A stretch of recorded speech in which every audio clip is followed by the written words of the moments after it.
All right, I think this is gonna work now. Just give me a second.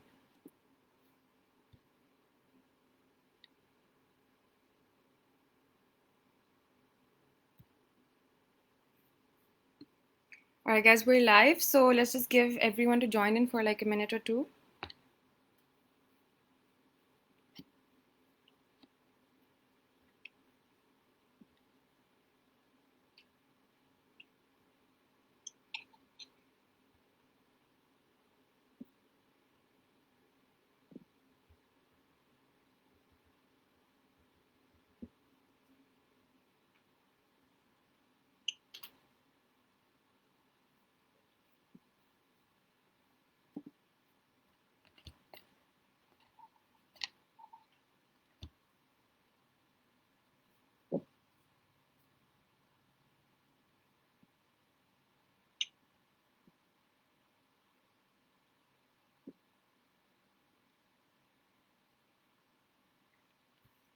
All right, let's begin. Hello, everyone. This is Rutaba Yaqub. I'm the community lead at RubyConf Pakistan. Just to give you guys an overview, RubyConf Pakistan is Pakistan's very first Ruby on Rails community, and we're working towards reviving the ecosystem around the Ruby on Rails developers community. But ever since the pandemic, we've kind of expanded our horizon, and we're kind of trying to deal and discuss and kind of also evolve as a community and kind of discuss the problems that our technical and engineering community has been facing. So we started this series called Tactics, and this is the first episode of our series. And then this one we will be discussing technical recruitment, and we'll be discussing what the current situation in our job market is, and the tips and tricks on how to survive currently as a company and as well as an employee or a job seeker. So today in our live session, we have two very esteemed guests.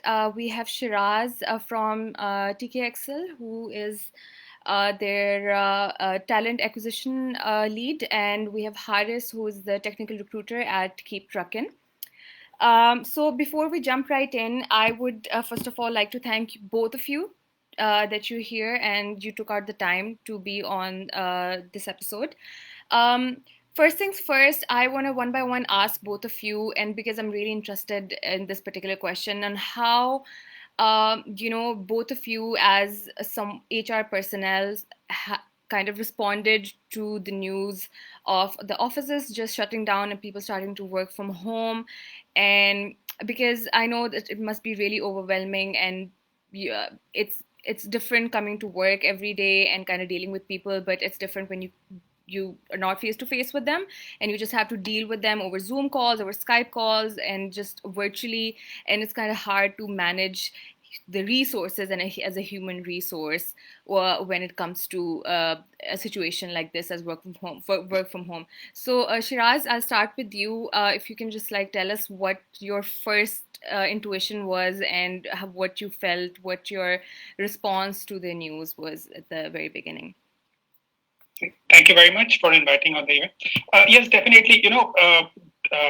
That was a change in situation that are by nature. We were working from office, that we have a routine. We used to come from 9 to 6 or maybe later than 6, and then regularly we work. But this is a change. So when you go for the change, so the acceptability is less. So the response we get from the people, the response we get around people who working around me, जो उनकी तरफ से response था वो थोड़ा सा pushing था, because yes, communication का gap जो है वो सबसे ज़्यादा work from home में challenge हुआ, that what we face. Then the providing the facilities, that stability of internet, other facilities that need to be worked while working from home is one challenge that we need to provide to the people. Because this was the first kind of situation that we ever faced, so we were not predictable how to respond. So this is the most challenging thing, how to respond to the situation. We learn the things, we learn the response by time. So that's actually the overall experience in the pandemic. Amazing. So, Haris, would you want to weigh in on how you kind of dealt and what your first response to the entire pandemic was? Yeah, first of all, thank you so much for inviting me here. So once we heard that we'd be working from home, we were kind of very scared. being HR professionals, we've dealt with people face to face all our lives. Having a virtual communication with our employees was something which was an unprecedented task for us. We did not have any prior literature on it. We did not know how to handle such situations. So the main concerns that we had were that how would we be able to ensure productivity of at least 90% of our employees. Secondly, most of the issues that were previously being solved from the office were we would have to solve them while the employees are working from home. We did not have any knowledge how to do so. So initially, for the first few weeks it was more of a hit and trial method, but eventually we just over the period of time we learned how to go through about it. It's the same way. Even when you talk about recruitment, we've conducted interviews mostly on site, especially the technical interviews that we conducted. So we had to draft a whole framework how to ensure that we have an equally effective interview being conducted while the interviewer and the interview are both present at home. However, I'd say the transition, what seemed to be very difficult in the beginning, was not as difficult once we started going through it. All right. That makes absolute sense. Uh, the I really want to come back to how you guys kind of managed to increase the productivity while your employees were working from home, because I've seen a lot of very creative ways that companies are coming up with to kind of keep everyone engaged and keep everyone kind of feel that you're still like working, the environment is like you're still working from the office, and the companies are coming with very creative ways to kind of engage them. So before we come to that point, which is on my list of what we're going to talk about in this session, I really want to get kind of a sense of what you guys think the current job market in terms of just engineering and is like right now, because we're seeing a lot of companies laying off, but at the same time we're seeing a lot of companies hiring as well. So it's kind of, in terms of just engineering, it's sometimes you see that it's really bad, but you're also seeing like the side where you see a lot of companies actually hiring and actively hiring new talent as well. So maybe Shiraz, you can just kind of weigh in on what you think the current job market is like for engineers Sure. in this Yep. pandemic. Job market is actually directly linked with the business. How actually business is going on.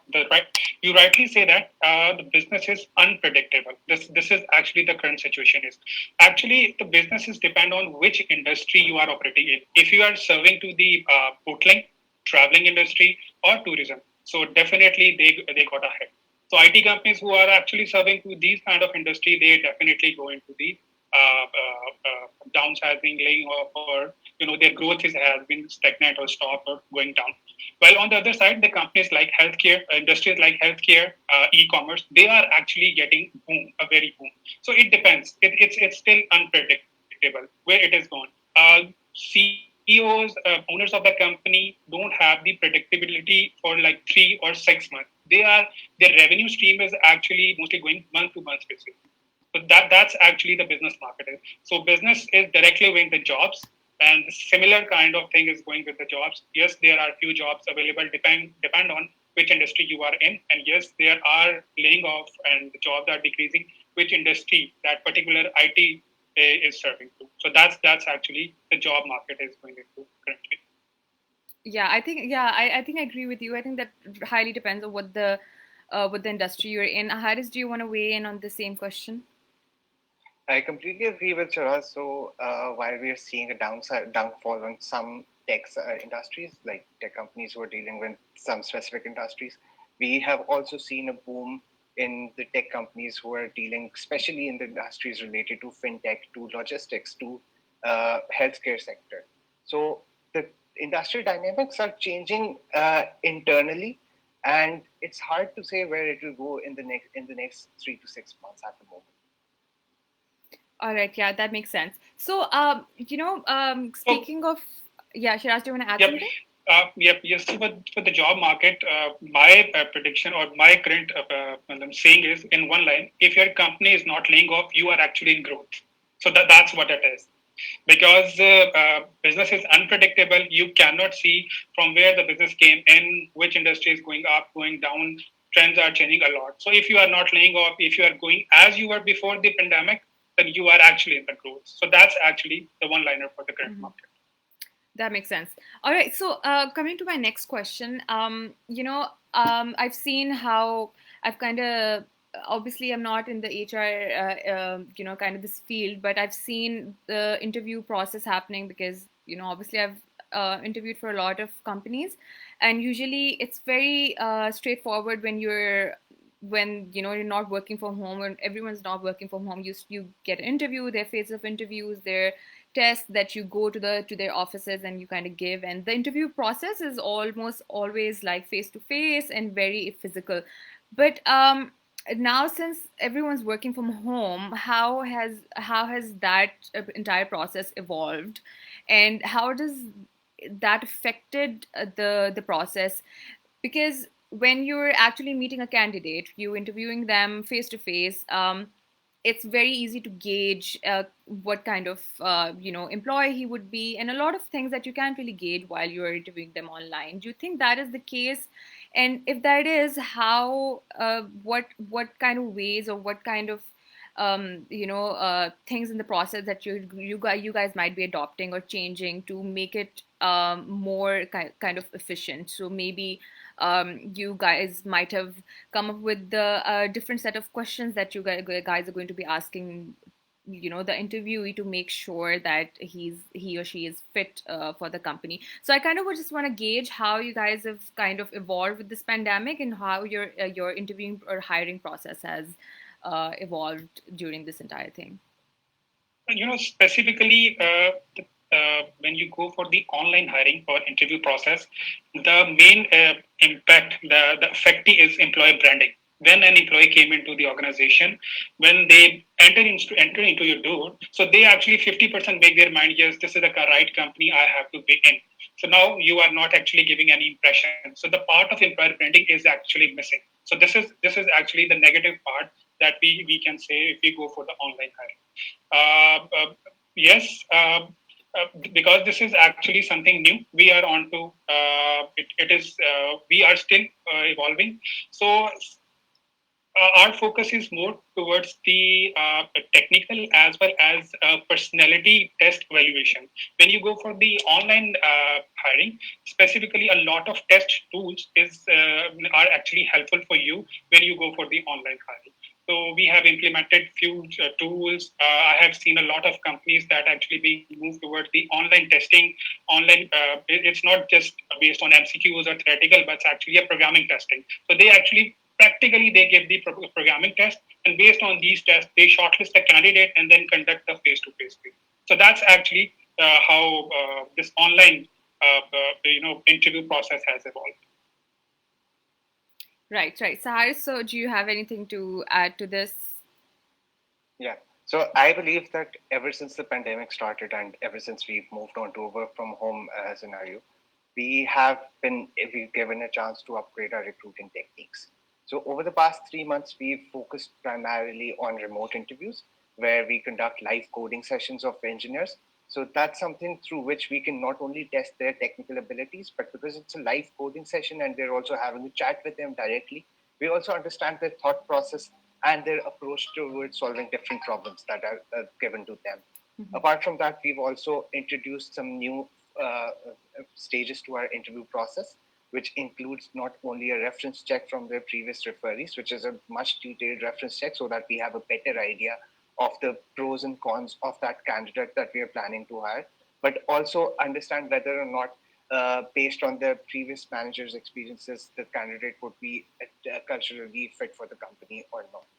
We have also held some video call sessions of the candidates with the hiring managers to compensate for the previously face-to-face cultural fit interviews that we used to have, or the personality tests that we had. So that way, we believe that we've upgraded our system in such a way that even when the pandemic ends, we would not have to force a candidate to come to the office to appear for the interviews. We can still accommodate them and let them appear for the interviews from their remote locations in case it's difficult for them to come to the office. But I completely agree with Shiraz. We'd be missing out on a major chunk of recruitment, which is employer branding this way. Secondly, the positive point for this online hiring is time saving. Because as per my experience, I'll be able to reach, I'll be able to conduct more interviews compared to when we call the people to the office. Because there is no traveling, people are more easy, they are more willing to come for the interview, they are agree to come for the online interview. So this is one plus point where actually online hiring is actually overall supporting. On the downside, not everybody has a fast internet connection, so we do face a lot of issues because of that. A lot of time, yes. That's So, do you guys think that this process of hiring online, since I think it's a little bit more resourceful in terms of, people are not reluctant to come all the way to the office, but keeping that in mind, also a lot of people who are not interested will just show up for an online interview because there's not a lot of effort that goes into just going online and giving an interview rather than just going all the way to an office and just interviewing. That shows a person's interest that they really want to interview for this job. So there's a lot of pros and cons when it comes to online interviewing. So do you guys think this is like a this is kind of like a setup that will kind of stay even after the pandemic? Do you guys think that companies should or would be interested in keeping the process of online interviewing kind of keep going on even after they have the option to interview people in person, or is the in-person interview something that is always going to be more preferred over online interviewing? So Haris, you can start. please, All right. yes. So I believe definitely an in-person interview has a better impact on both the candidate and the interviewer. However, especially keeping in view the circumstances of the tech industry, what we've noticed is that the candidates prefer those companies which are ready to accommodate them, to provide them this opportunity to work from home even in normal days. So in case we are able to provide them this facility, that if they do not have a transport, or if they're unable to reach to our office to attend the interviews, then they should be taking this on a positive note, that the company has provided them this opportunity to appear for an interview from their remote location. But definitely, that would mean that the less serious candidates should also appear for these interviews. And because it's only been 3 months since we've been practicing this, I think it will take a few more months before we can come up with the framework to ensure that this does not happen. Absolutely. Shiraz, do you want to weigh in on this? Yeah, perfectly. Because this pandemic actually forcefully learn us to work from home, work remotely. So one thing that has realized to many CEOs, for example, I have an office space. There are 200 people. I can accommodate 200 people. So just not adding by extra operational cost, I can actually increase my strength to the 300 to make people work from home. So this is actually the business opportunity that came into in front of the CEOs practically. So that can be used for later on after the pandemic as well. So initially, CEOs were not comfortable. Management was not comfortable to go for the work from home because they do have the they do have the issue of depend on the approachability communication. But now things has changed. People has been trained. People has been forcefully pushed to that particular situation, and this opportunity has come to life in front of many of the management and CEOs. All right, yeah, that makes sense. So I wanna talk about something very sensitive during these times. Obviously, there are companies who are laying off, and I more than just the layoffs. I want to talk about how you guys think companies can ethically kind of approach the layoffs. There've been a lot of companies, huge companies. Who've laid off people before the pandemic. We saw a very huge layoff. Uh, with Uber, who globally laid off about I think 1,600 and more people, and there's a certain set of ethical rules that they're supposed to follow, like notices or compensations and other things. Although a lot of companies do that, but I've also seen a trend with a lot of companies who also go out of their way to help out their employees find new jobs. And one of those ways is kind of creating public resource sheets where you just compile a huge set of data for the job seekers and the companies who are hiring, so that it's accessible to everyone, and then everyone can add their resumes or data there, and companies can hire their at their positions and everything. So this is probably one of the things that I think Kareem did it as well. So these are some things that are not really in the rule book per se, but this is just in it's just creates a sense of goodwill, and also just shows how a company is really caring of their employees, and how they're doing even after the pandemic. So I just want to talk about what you guys think, what other kind of ways there are that companies, especially the IT industry and the companies in the IT industry, can kind of help out their employees with. Obviously, a resource sheet is one of the things, but if you guys have any other, tips or things that your company might have been doing or might do if such a scenario arises. So let's talk about that. Shiraz, maybe we can start with you. Yeah. See, layoff is layoff. It can be ethical, but it cannot be positive because it always has a negative impact on the employees who have. So, what the best least thing we can expect from the company is what they have committed to the people in their contract. They have to fulfill whatever the salary, whatever the benefits, whatever the things they have committed to do on the layoff, they have to do. Before going to the layoff, I believe the companies, and there are companies who are doing the same thing. And rather than they going for the layoff, they actually go, predict the market for the future as well. How long this recession or this pandemic is going on. Like for the 6 months, after 6 months, if I have to hire the people again, so there is another cost of hiring and training the people. So rather than just laying off the people, I should retain the people and just not giving the benefits. I can just give, the company can actually give the salary, and then they can reduce the benefit for the first step. That's they can do. Yes, in the later stage, if the company thought, yeah, the money is not actually coming in, the revenue is not generating, so you can just actually go for the salary cut as well in the second option. Or in the third step, if still the revenue is not generating, you can go for the part-time job offer to the employees. And fourth option can be the layoff to the organization if the business is not running. So if the company should go step by step rather than just going for so रात को business बंद हुआ है सुबह आप उठे हैं जी thank you very much to the employees and there is nothing just go by the books by the contract you have done and then go step by step for these you can say strategies that go for the video. All right, Harris, do you have anything to add to that? Yeah. So firstly, layoffs are never easy for the company. So because laying off those employees who have actually served and have helped to grow the business is never an easy discussion. So in case we reach that stage, I believe the company should either provide the employees with an ample time to search for other employment. In case there's an unprecedented circumstance like we're going through these days, then the company should at least provide them with several pays of a few for the next few months, so that the employees can at least survive and can manage their finances accordingly. Because definitely this is something that's unexpected, and not everybody has planned their financial expenditure accordingly. In case layoffs have been done, as you mentioned, that you can make different sheets, you can circulate them over the internet or with your connection, so that all those companies who are hiring have a data of all the laid off employees whom they can choose from.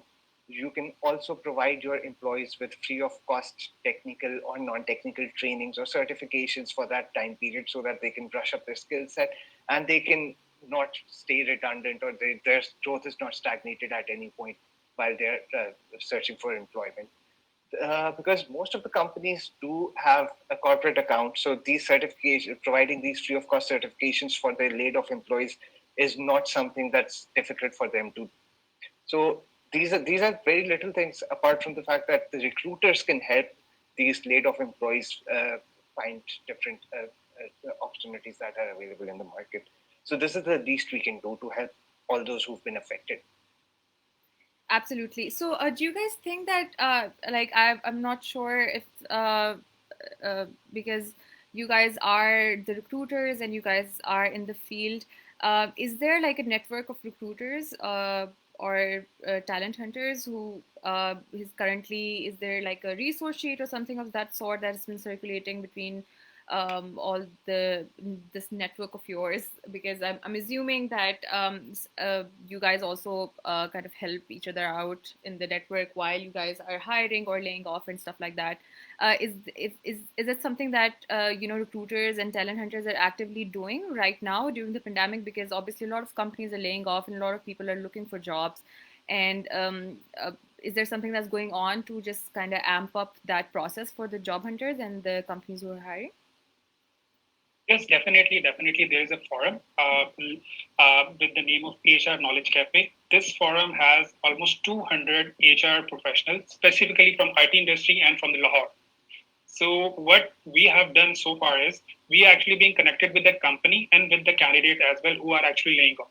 The companies who are looking for the jobs, who are looking for the candidates, actually we are providing the candidates to these companies.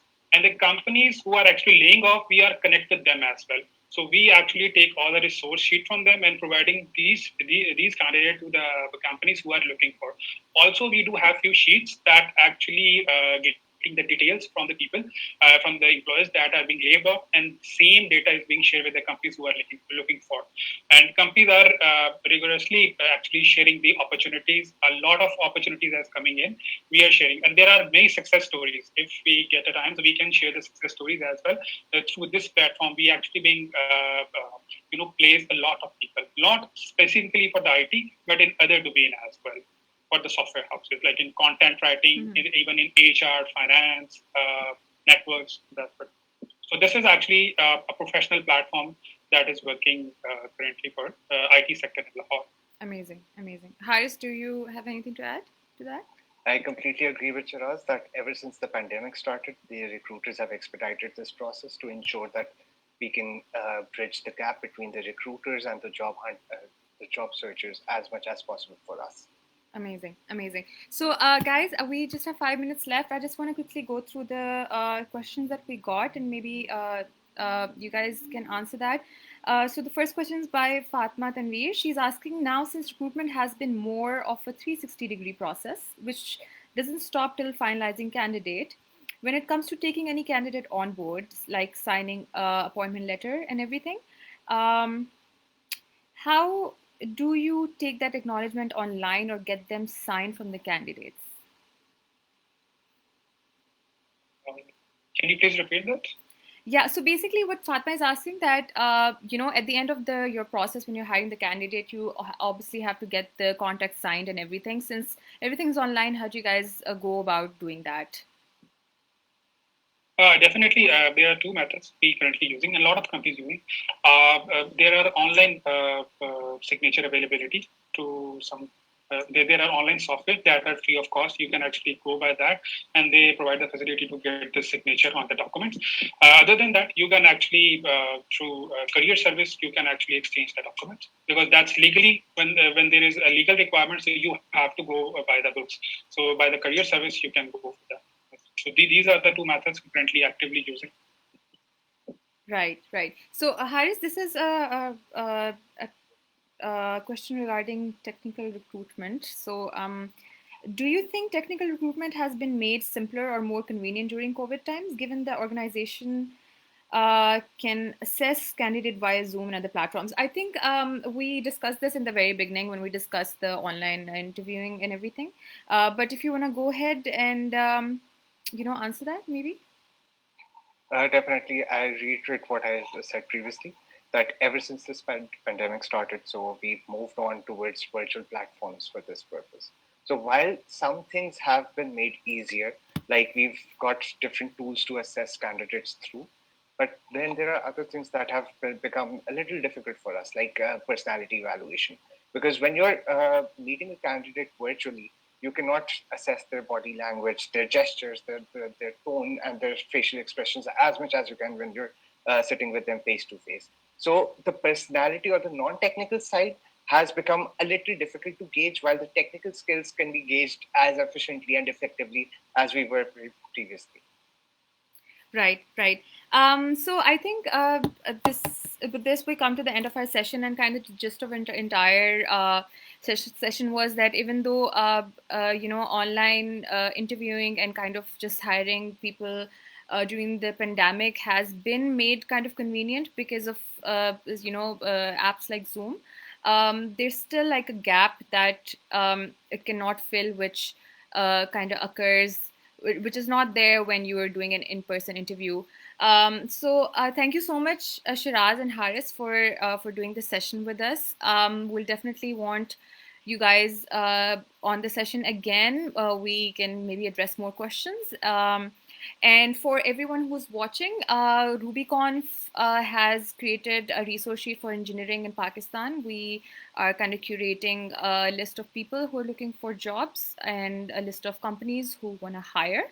And you can just go ahead, we'll just pin it in the comment section, and you guys can add your CVs and your job vacancies over there through a Google form. So thank you, both of you, again for coming, and thank you everyone for joining in and just commenting your questions. And we'll see you guys at the next session. All right. Bye, guys. Thank you very much. Thank you so much, Rutava. Bye. Have a nice day. Bye.